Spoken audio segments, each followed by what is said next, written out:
Hello everyone, welcome to English voice classes. आप सभी का इंग्लिश वॉइस क्लासेस में बहुत बहुत स्वागत है। हेडिंग देख के आप समझ गए होंगे कि आज मैम क्या पढ़ाने वाली है। आज मैं आपको पढ़ाने वाली है यूज्ड टू। अब देखिए, यूज्ड टू हमने पहले भी सीखा था, लेकिन गड़बड़ ये थी कि यूज्ड टू के दो मतलब होते हैं जो हमने अलग अलग से सीखे, जिस वजह से बहुत कंफ्यूजन होता है। तो आज एक ही वीडियो में आप यूज्ड टू को दो तरह से स्पोकन इंग्लिश में कैसे यूज करें ये सीखने वाले हैं। अब देखिए, जब भी वर्ड में टू लगता है बहुत बार बहुत सारी उथल पुथल होती है। अगर आप पुराने वीडियोस देख रहे हैं तो आपको याद होगा कैसे गोइंग के आगे टू लगने पे कोई चीज होने वाली है, एबल के आगे टू लगने पे कोई चीज हो पाती है। वैसे ही आपने सीखा था कि सपोज जो कोई चीज मानना होता है, टू लगते ही उसका मतलब हो जाता है कि कायदे से। अब वैसे ही यूज का मतलब आपको पता है, यूज यानी किसी चीज को इस्तेमाल करना, लेकिन क्योंकि इसके आगे टू लग जा रहा है तो ऑफ कोर्स सी बात है कि मतलब बिल्कुल बदल जाएगा। इस्तेमाल करना इसके आसपास भी नहीं है। तो अगर अभी आपके दिमाग में ये बात चल रही है कि यूज यानी कि इस्तेमाल करना, तो टू के आगे हम कोई वर्ड लगा के या वर्ब लगा के बोल देंगे मैं ये इस्तेमाल करता हूं, ऐसा बिल्कुल नहीं है। Use to daily life English में, स्पोकन इंग्लिश में बहुत सारी चीजें बोलने के काम आते हैं। अब देखिए, यूज टू वर्ड सेम है, लेकिन इसके हीरोज जब बदलते हैं या जब चीजें बदलती हैं तो यही यूज टू दो बिल्कुल अलग सिचुएशन बताने के काम आता है। इस वीडियो को अगर आप लास्ट तक देखेंगे तो आप दो तरीके बोलने के सीख जाएंगे। पहला तरीका या सिचुएशन, ऐसी कोई क्रिया या स्थिति जो पहले हुआ करती थी पर अब नहीं होती। तो दिमाग में बिल्कुल बैठा लीजिए, एक यूज टू उस काम आएगा जब आप कहेंगे कि भाई ये चीज हुआ करती थी पर अब नहीं होती। स्पष्ट सी बात है, आप सामने वाले को बता दे रहे हैं देखो ये सिचुएशन हुआ करती थी पर अब प्रेजेंट में ये चीज नहीं होती। दूसरी तरफ यही यूज टू बिना किसी स्पेलिंग चेंज के अगर आप इस फॉर्मूला के साथ यूज करेंगे तो ये बोलने के काम आ जाता है आपको किसी चीज की आदत है, आपको किसी चीज की आदत थी या आपको किसी चीज की आदत होगी। अब देखिए कितने अलग दो सिचुएशंस हैं। एक सेम यूज टू आपको बताने में हेल्प कर रहा है कि ठीक है कोई चीज हुआ करती थी अब नहीं होती, और दूसरी तरफ सेम यूज टू आपको ये बोलने में मदद करेगा कि देखो मैं इस चीज का आदी हूं, आदी था या आदी हूंगा। आदी क्या होता है? किसी चीज से आप जब हैबिट हो जाती है या मुझे इस चीज की आदत है। अब बिना टाइम वेस्ट किए दोनों को जल्दी से समझते हैं और कैसे इसको यूज करें, फ्रेम करें और कैसे बोले स्टार्ट करते हैं। अब देखिए, पहले हम ये वाला यूज टू सीखेंगे जिसकी सिचुएशन मैंने आपको बता दी, कोई क्रिया स्थिति जो पहले होती थी अब नहीं होती। ठीक है मैम, बिल्कुल सिचुएशन बिल्कुल सिंपल है। यूज टू हमको पहले तो ये बताने में मदद करेगा कि जो पुरानी बात है जो अब नहीं होती। अब ये कितनी सारी सिचुएशन है। सोचिए, जब आप बोलते हैं मैं वहां रहा करता था, अब मैं अगर आपको बताऊं मैं अरुणाचल प्रदेश में पढ़ा करती थी या रहा करती थी, इससे आपको बिल्कुल पता लग जा रहा है कि अब मैं अरुणाचल प्रदेश में नहीं रहती, रहा करती थी। या मैं बहुत चाय पिया करती थी, इससे स्पष्ट है कि अब मैंने चाय छोड़ दी है, अब मैं चाय नहीं पीती। या मैं उसे बहुत अच्छा इंसान समझा करती थी, मतलब अब मैं उसे अच्छा इंसान नहीं समझती, उसने कुछ ऐसी चीजें कर दी कि मेरा मन बदल गया। तो क्लियर है कंसेप्ट? आप ये वाली सिचुएशन यूज टू, प्रोनाउंसिएशन बिल्कुल ठीक है, कब यूज करेंगे? कोई भी ऐसी चीज बताने में जो हुआ करती थी अब नहीं होती। अब आते हैं इसके हीरोज यानी कि हेल्पिंग वर्ब में। अब अगर किसी भी चीज को आपको फ्रेम करना है, आपको हीरोज यानी कि उसका हेल्पिंग वर्ब पता होना पड़ेगा। अगर आपको कभी भी ये बताना है किसी को कि ये चीज हुआ करती थी और अब नहीं होती, आपको दिमाग में रख लेना है इस टॉपिक का सिर्फ एक हीरो है, डिड। अब इसमें डू डज विल की कोई जरूरत ही नहीं है, क्योंकि ये आम सी बात है, जब सिचुएशन का नाम ही है कि कोई चीज हुआ करती थी तो ये पास्ट है, तो डू डज प्रेजेंट और फ्यूचर का इसमें क्या काम। तो आज बहुत इजी कंसेप्ट है, सिर्फ एक हेल्पिंग वर्ब है जो है डिड, तो ये बिल्कुल दिमाग में रहेगा डिड। और टू के बाद हमारा प्यारा हमेशा वर्ब का फर्स्ट फॉर्म। तो सारी सिचुएशन क्लियर, बिल्कुल डाउट्स नहीं। सबसे पहले यूज टू कौन सी सिचुएशन बोलने के काम आ रहा है? कोई भी चीज जो हुआ करती थी और अब नहीं होती। उसके बाद क्या बोलने के काम आ रहा है? कोई भी चीज जो आप बोलना चाह रहे हैं कि देखो क्या तुम ये किया करते थे, क्या तुम वहां रहा करते थे, जब क्वेश्चंस पूछने हैं तो हमारा हेल्पिंग वर्ब यानी कि हीरो क्या है? डिड। डू डज और विल इस टॉपिक में नहीं यूज होते। और वर्ब का कौन सा फॉर्म मैम?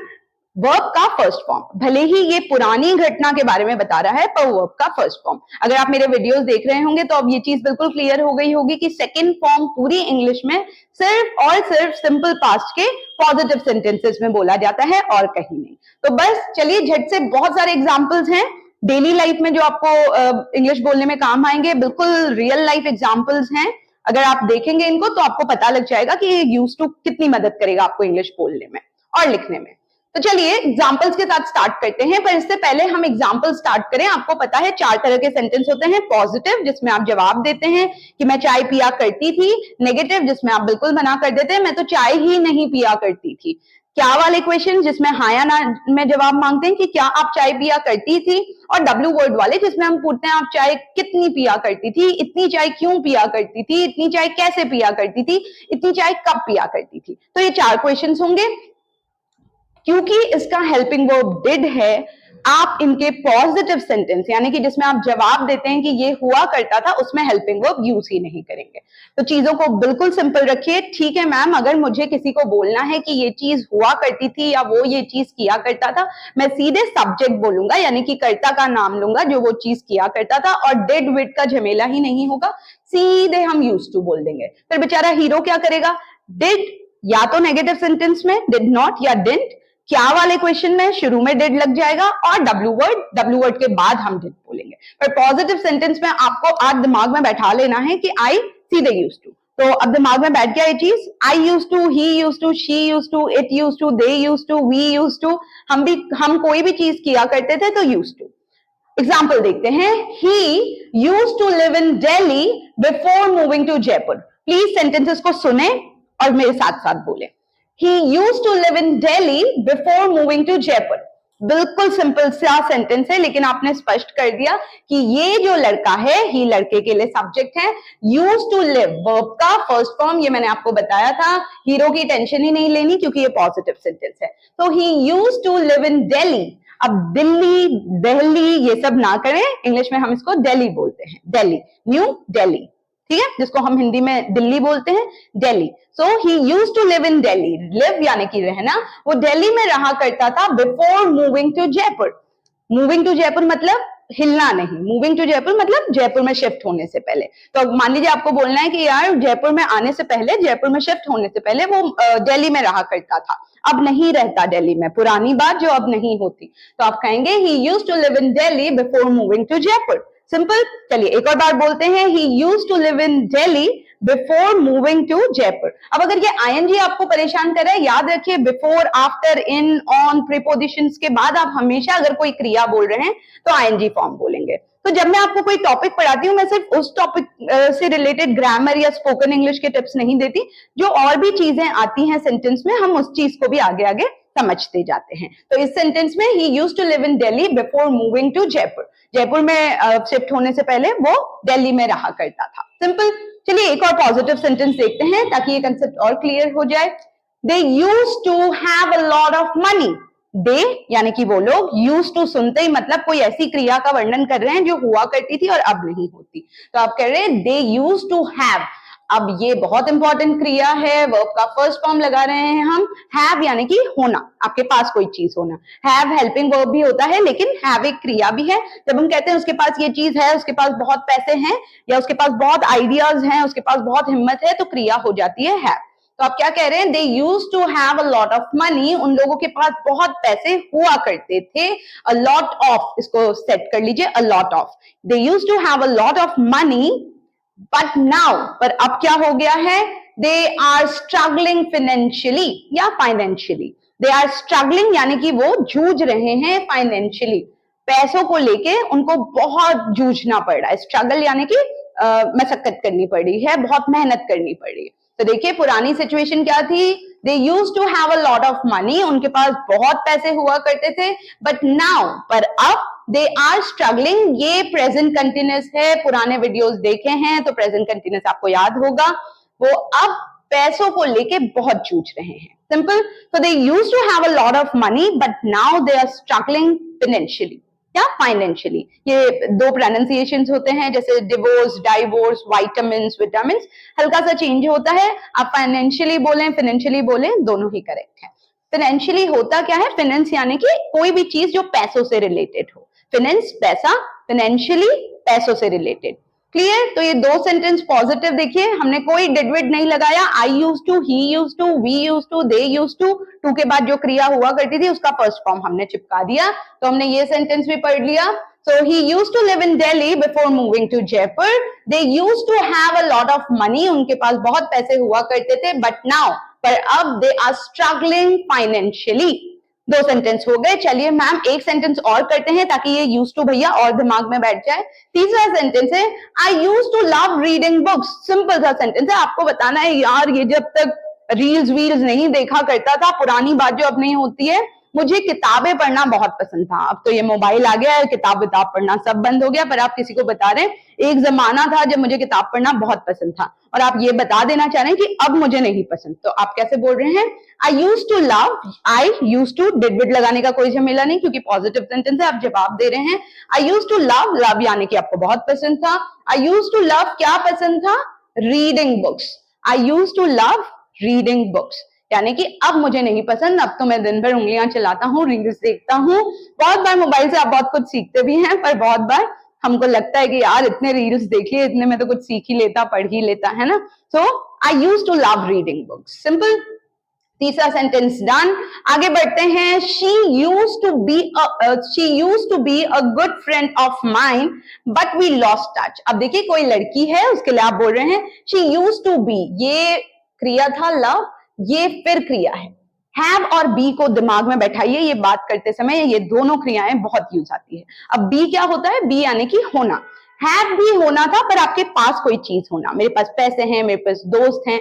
बी आप जब कोई इमोशंस बता रहे हैं, जैसे देखिए she used to be a good friend of mine. वो मेरी बहुत अच्छी दोस्त हुआ करती थी. अब पता नहीं क्या हुआ, है ना. वो बताना चाह रही है यार एक जमाना था. She used to B.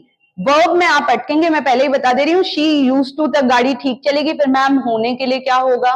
Friend होना यानी कि बी फ्रेंड. आपके पास कोई चीज होना मतलब है, जो हमने इस एग्जांपल में सीखा था. तो she used to be a good friend of mine. Of mine यानी कि मेरी. माई गुड फ्रेंड भी बोल सकते हैं, पर अगर आप लास्ट में बोल रहे हैं मेरी, तो माई की जगह माइन बोलते हैं. तो she used to be a good friend of mine but we lost touch. We lost touch. Lose touch first form, lost touch, lost touch. Lost touch यानी कि संपर्क टूट गया. इसमें टच को आप छूना ना समझे. लॉस्ट टच यानी कि संपर्क छूट गया. होता है ना स्कूल के फ्रेंड्स, बहुत अच्छे दोस्त थे हम, पर फिर कोई कहीं चला गया, कोई कहीं चला गया. फिर हमको लगता है यार फोन करें भी तो कैसे करें, बहुत साल हो गई है ये वो, तो फिर हम टच लूज कर देते हैं यानी कि संपर्क खो देते हैं. तो इस सेंटेंस में वो यही बोल रही है. She used to be a good friend of mine. वो मेरी बहुत अच्छी दोस्त हुआ करती थी, बट वी लॉस्ट टच. लेकिन फिर हमने धीरे धीरे हमारा संपर्क छूट गया. क्लियर? तो बिल्कुल इजी लग रहा होगा अभी तक तो. अब देखिए एक नेगेटिव सेंटेंस बताती हूँ. आपको नेगेटिव करने के लिए कुछ नहीं करना है. अगर आपको बोलना है ये चीज नहीं हुआ करती थी, अब आपको हीरो भैया यानी कि हेल्पिंग वर्ब का इस्तेमाल करना है. और डिडंट, डिड का नेगेटिव हीरो यानी कि डिड नॉट. डिड नॉट को हम शॉर्ट में क्या कह देते हैं? डिडंट. बहुत लोग इसको डिडंट भी कहते हैं, पर मैं डिडंट बोलना प्रेफर करती हूँ. ठीक है, तो आप डिडंट बोलिए डिडंट की जगह. ऐसा नहीं है कि डिडंट बोलना गलत है, पर बस थोड़ा सा मॉडर्न इंग्लिश वो अच्छी साउंड करती है, अच्छा सुनाई देता है, तो आप बोलें डिडंट. डिडंट गलत नहीं है, पर आप डिडंट बोलेंगे तो वो ज्यादा बेटर साउंड करेगा. तो देखिए अब वो क्या बोल रहा है. It didn't use to be so crowded. It वो किसी जगह के लिए बोल रहा है. Didn't use to be. जब आप डिडंट लगा देंगे, आप यूज्ड का डी गायब कर देंगे. अब वो बोलते समय किसी को भनक नहीं लगेगी. बस आपको ये ध्यान रखना है कि जब आप डिडंट बोल रहे हैं, लिखते समय आप यूज्ड टू कर देंगे, डी को उड़ा देंगे. क्लियर? पर हमको तो स्पोकन इंग्लिश से लेना देना है. आप तो यूज्ड टू और यूज्ड टू बोलें, दोनों सुनाई एक ही देगा, पर लिखते समय इस चीज का ध्यान रखिएगा. जब आप डिडंट बोल रहे हैं या डिड नॉट बोल रहे हैं, तो आप क्या कर रहे हैं? यूज्ड टू को डी गायब करके यूज्ड टू बोल रहे हैं. तो it didn't use to be so crowded. Be फिर आ गया होना. अब ये क्राउडेड क्या है? क्राउडेड होता है भीड़ भाड़. हम कहते हैं ना बहुत क्राउडेड एरिया है. क्राउड होती है भीड़, क्राउडेड होती है भीड़ भाड़ वाला कोई इलाका. तो आप बोल रहे हैं it didn't use to be so crowded in the shops as it is now. As होता है जैसा कि.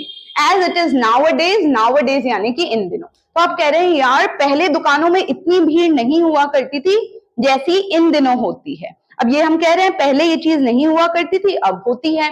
जो चीज पहले नहीं होती थी पर अब होती है, वो भी ये सिचुएशन बता देगा. तो it didn't use to be so crowded in shops as it is nowadays यानी कि जैसा इन दिनों चल रहा है.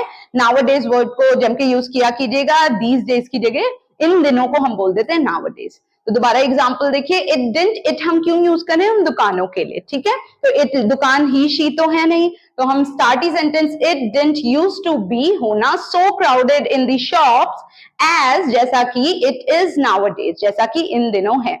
तो इसको वीडियो पॉज करें, कहीं लिख लें और एकदम रिदम में बोले, it didn't use to be so crowded in the shops as it is nowadays. अब देखिए मैं इसको कितने आसानी से बोल रही हूँ, क्योंकि मैं समझ गई हूँ कंसेप्ट, मेरे दिमाग में इतनी भीड़ नहीं हुआ करती थी जैसे आजकल होती है। अब नेगेटिव वाला सेंटेंस भी बन गया। अब आपको मान लीजिए क्वेश्चन पूछना है, भाई क्या ये चीज हुआ करती थी, वापस हीरो भैया यूज होंगे। आप पूछ रहे हैं, did you use to speak English in school. कोई आपके आगे हाँ कराएगी, यार स्कूल में तो फर्राटेदार बोलता था, पता नहीं आजकल भूल गया हूँ। तो आप कह रहे हैं यार सच में अब तो तू इंग्लिश नहीं बोल पा रहा, क्या तुम स्कूल में इंग्लिश बोला करते थे। पुरानी बात जो अब नहीं होती, आपको पता है ये अब इंग्लिश नहीं बोल रहा, पर क्योंकि वो फेक रहा है आपके आगे, आप पूछना चाह रहे हो क्या तुम स्कूल में इंग्लिश बोला करते थे। तो did you use to speak English in school. अब मैंने आपको क्या बताया, अगर डिड लग रहा है बोलते समय कोई चेंज नहीं आएगा, पर लिखते समय देखिए यूज टू को मैंने क्या कर दिया, यूज टू। बोलने में बिल्कुल भनक नहीं लगती, यूज टू यूज टू, तो आप जम के यूज कर सकते हैं, पर लिखते समय ध्यान रखिएगा डिड या डिडंट आते ही आप यूज टू का डी गायब कर देंगे। चलिए, तो क्वेश्चन बोलना भी सीख लिया। अब अगर डब्ल्यू वर्ड होगा आपको कुछ नहीं करना, इसमें ही आप डब्ल्यू वर्ड लगा देंगे। यार तुम स्कूल में इंग्लिश कब बोला करते थे, कब के लिए डब्ल्यू वर्ड, व्हेन, बस आप आगे व्हेन बोल देंगे। When did you use to speak English in school, बात खत्म। When did you use to speak English in school. वैसे ही व्हेन डिड यू, अब देखिए सब्जेक्ट इसके बाद आएगा, when did you use to be, when did it use to be so crowded in the shops, दुकानों में इतनी भीड़ कब हुआ करती थी। When W word did it use to be, W word बोलिए, डिड बोलिए, सब्जेक्ट बोलिए, यूज टू बोलिए, टू के बाद वर्ब का फर्स्ट फॉर्म बोल दीजिए, बाकी वर्ड्स बोल दीजिए। तो सिंपल, पहला वाला यूज टू क्लियर हो गया। मैं सुबह जल्दी उठा करता था, I use to wake up early, मैं बहुत ज्यादा पानी पिया करती थी, I use to drink a lot of water, मैं बहुत पढ़ा करता था, I use to study a lot, मुझे वो बिल्कुल पसंद नहीं थी, अब पसंद है। I didn't use to like her at all, मैं तो ये सोचा ही नहीं करता था, अब सोचता हूँ। I didn't use to think about it, मैं तो वहां रहा करता था, I use to live there, वो बहुत अच्छी इंग्लिश बोला करता था, he use to speak English fluently.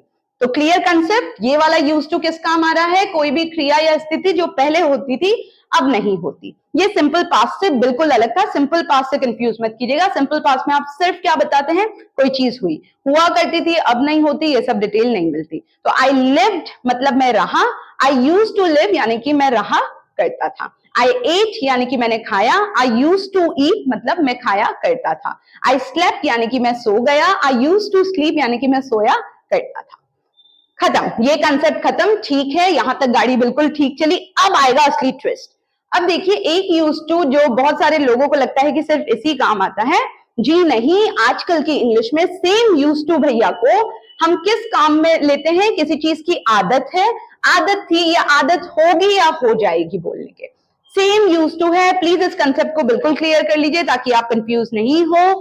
तो अगर आपको बोलना है कि मैं इस चीज का आदी हूं, आदत क्या होती है कि यार इस चीज की आदत मुझे हो गई है ना, बहुत टाइम से ये चीज कर रहा हूं, तो अब मैं इस चीज का आदी हूं या मुझे इस चीज की आदत हो गई है। तो आपको क्या करना है, सेम यूज टू भैया, इसने कहा भाई इसमें डिड था, इसका हम हीरोज बदल देते हैं, हीरोज यानी कि हेल्पिंग वर्ब। अब अगर आदत है तो इज एम आर बोलेंगे आप, आदत थी तो was were, और आदत होगी या हो जाएगी तो will be या will get। पर याद रखिए यूज टू के साथ फ्यूचर में विल बी की जगह अधिकतर विल गेट यूज टू बोला जाता है। तो याद रहेगा, अगर आदत है आपको किसी चीज की या आप किसी चीज के आदी हैं तो आप बोलेंगे is am are use to, आदी थे तो was were यूज टू, और आदी हो जाएंगे या होंगे तो will get use to, will be use to भी बोला जाता है, पर अधिकतर स्पोकन इंग्लिश में आप या रिटन इंग्लिश में देखेंगे बी की जगह लोग विल गेट यूज टू बोलेंगे। तो मैं आपको उसी हिसाब से चीजें सिखा रही हूँ, विल बी यूज टू भी बोला जाता है, पर अधिकतर आप सुनेंगे I will get use to it, मुझे इस चीज की आदत हो जाएगी। ठीक है मैम।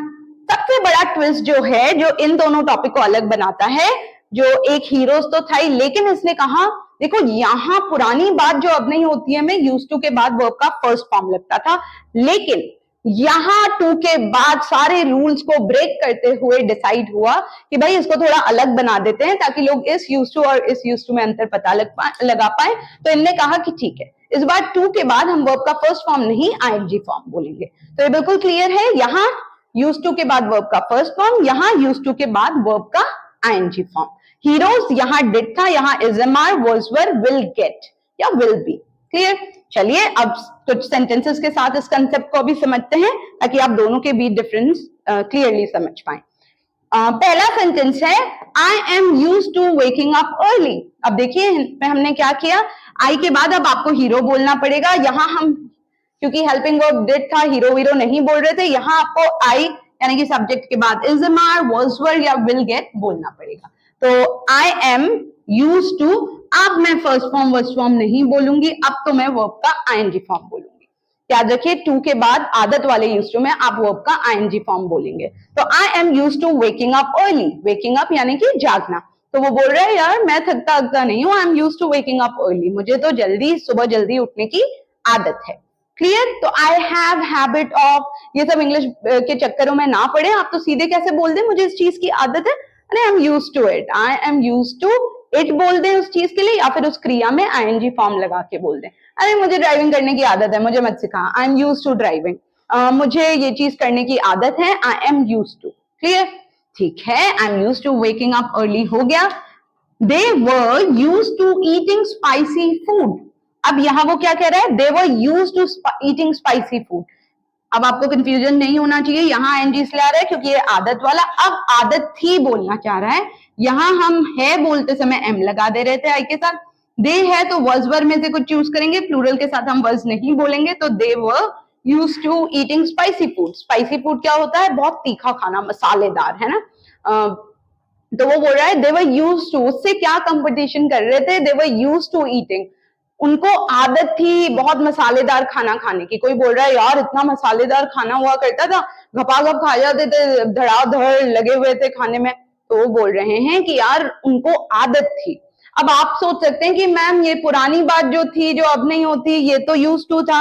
देखिए आदत वर्ड अगर उसको स्पेसिफाई करना है तो वो बोलेगा they were used to eating spicy food, उन लोगों को स्पाइसी फूड खाने की आदत थी। But they used to eat spicy food यानी कि वो स्पाइसी फूड खाया करते थे, वहां आदत का हम जिक्र नहीं कर रहे। तो अगर आपको ये बताना है they were used to eating spicy food यानी कि उन लोगों को तीखा खाना खाने की आदत थी। क्लियर? और एग्जाम्पल देखते हैं ताकि क्लियर हो जाए। यू विल गेट, अब मैंने कहा था फ्यूचर में विल बी की जगह इस टॉपिक में बहुत बार हम विल गेट यूज टू बोलते हैं। तो विल बी यूज टू की जगह अगर फ्यूचर बोलना है, आदत हो जाएगी, तो आप विल गेट टू बोलेंगे। तो you will get use to travelling long distances. Travelling यानी कि यात्रा करना, लॉन्ग डिस्टेंसेस मतलब लंबी यात्राएं करना। कोई बोल रहा है यार मुझे तो यहाँ से बाजार जाने में ही गाड़ी में उल्टी हो जाती है, आप कह रहे हैं चिंता मत करो, यात्रा करते रहो, तुम्हें भी लंबी लंबी यात्राएं करने की आदत हो जाएगी। तो वो क्या बोल रहा है, you will get use to travelling, travel नहीं क्योंकि आदत वाला टॉपिक है, तो travelling, you will get use to travelling long distances, long distances यानी कि लंबी यात्राएं। You will get use to travelling long distances. Simple, habit वैबिट की जरूरत ही नहीं है, आप तो बस यूज टू बोल दे, वर्ब का एनजी फॉर्म लगा दे, डिपेंडिंग आदत है, था या होगी। आदत है तो आई एम यूज टू, आदत थी आई वॉज यूज टू, आदत हो जाएगी I will get use to. आगे बढ़ते हैं। अब मान लीजिए मना करना है, हर समय हम यही नहीं बोलते कि मुझे आदत है, हम बहुत बार क्या बोल देते हैं कि यार पता नहीं तुम कैसे ये चीज कर लेते हो, मुझे तो इस चीज की बिल्कुल आदत नहीं है। तो उसमें हम क्या करेंगे, कुछ नहीं, बस is not, am not, are not, was not, were not, won't get या will not get used to. ठीक है, एग्जाम्पल दिखाती हूँ। I am not use to making friends with such people. Making friends यानी कि दोस्ती करना, दोस्त बनाना, सच पीपल यानी कि ऐसे लोगों से।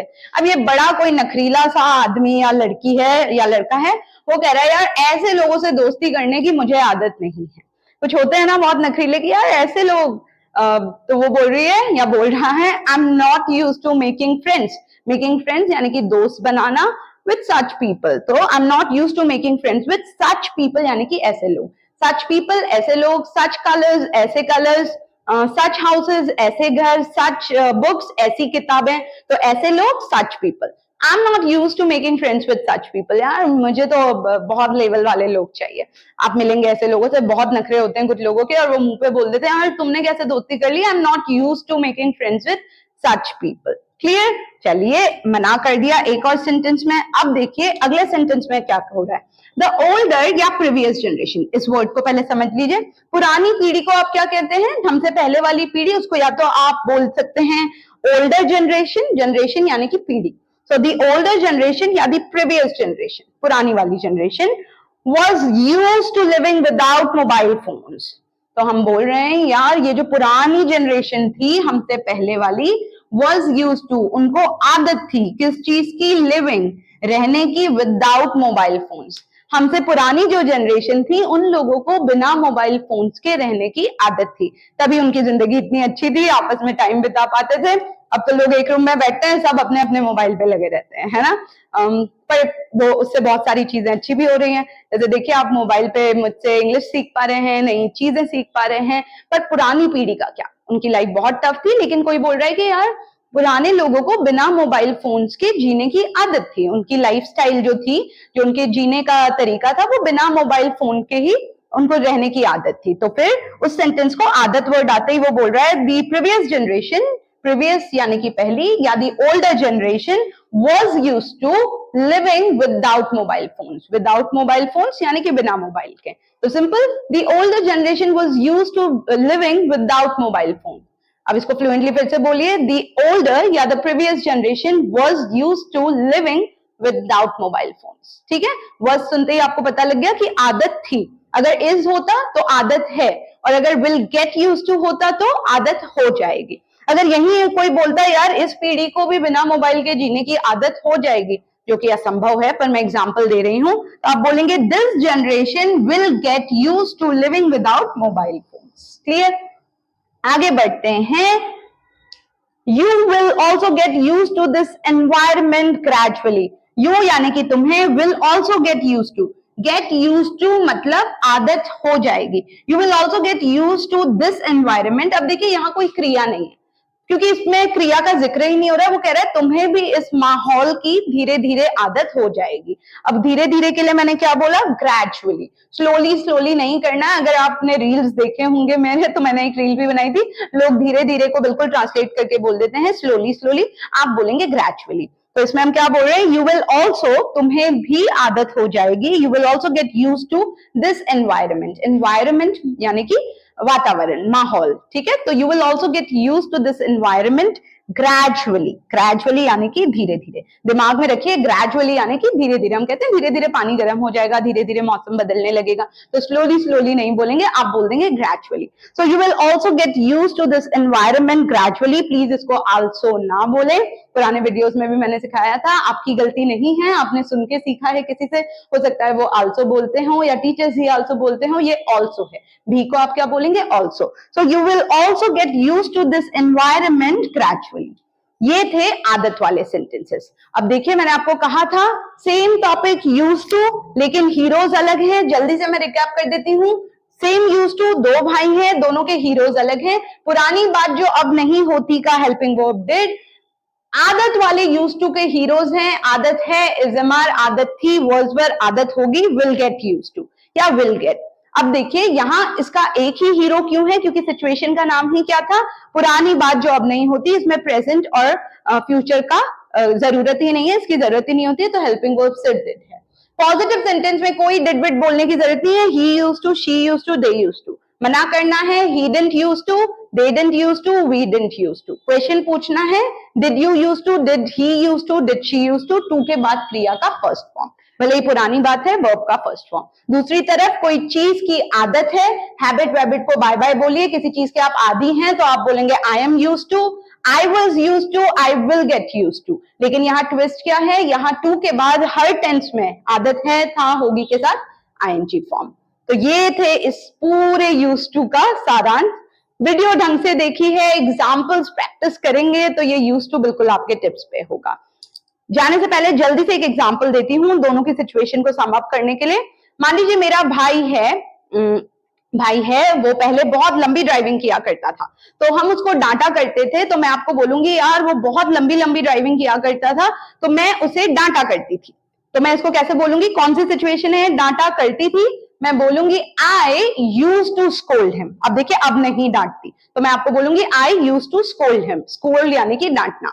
अब मैं बोलूंगी अब मैं उसको नहीं डांटती, उसको लंबी ड्राइविंग लंबी यात्रा करने की आदत है। अब क्यों नहीं डांटती, क्योंकि मुझको पता लग गया, एक तो वो मानने वाला है नहीं, दूसरा मुझे उस पर कॉन्फिडेंस आ गया है कि भाई पुणे से देहरादून ड्राइव करके पहुंच जाता है, तो मैं कहूंगी अब मुझे टेंशन नहीं होती, उसे लंबी ड्राइविंग करने की आदत है। अब जब मैं बोलूंगी उसको लंबी ड्राइविंग करने की आदत है, तो मैं बोलूंगी he is use to driving long distances. तो डांटा करती थी, ये वाला यूज टू, उसको आदत है, he is use to driving long distances.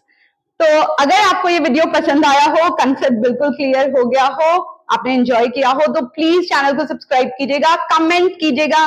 मुझे बहुत खुशी होती है जब आप लोग कमेंट करते हैं, मैं हर एक कमेंट का रिप्लाई देने की कोशिश करती हूँ, पर्सनली उनको पढ़ती हूँ। मुझे सच में बहुत खुशी होती है कि मैं आपको कुछ सिखा पा रही हूँ। तो ऐसे और वीडियोस के लिए चैनल को सब्सक्राइब करें। अगर आप ऑलरेडी सब्सक्राइब हैं तो प्लीज पुराने वीडियोस देखें, जम के सीखें। इंग्लिश बोलना टफ नहीं है, कंसेप्ट क्लियर और प्रैक्टिस का खेल है। ये था आज का वीडियो। ऐसे ही एक इंटरेस्टिंग स्पोकन इंग्लिश वीडियो के साथ मिलते हैं अगले वीक में। तब तक के लिए बाय बाय।